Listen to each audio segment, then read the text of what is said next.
پہلے ہی سے انتہائی بیہودہ حرکتیں کیا کرتے تھے۔ لوط نے کہا کہ اے بھائیو، یہ جو میری قوم کی لڑکیاں ہیں یہ تمہارے لیے جائز اور پاک ہیں، تو اللہ سے ڈرو اور میرے مہمانوں کے بارے میں مجھے بے آبرو نہ کرو۔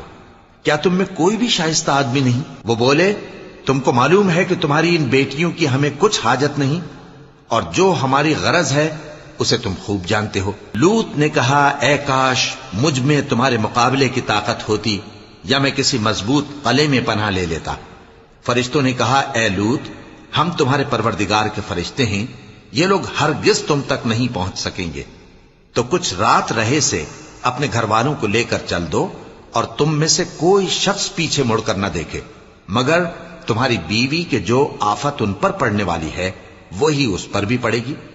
ان کے عذاب کے وعدے کا وقت صبح ہے، اور کیا صبح کچھ دور ہے؟ پھر جب ہمارا حکم آیا، ہم نے اس بستی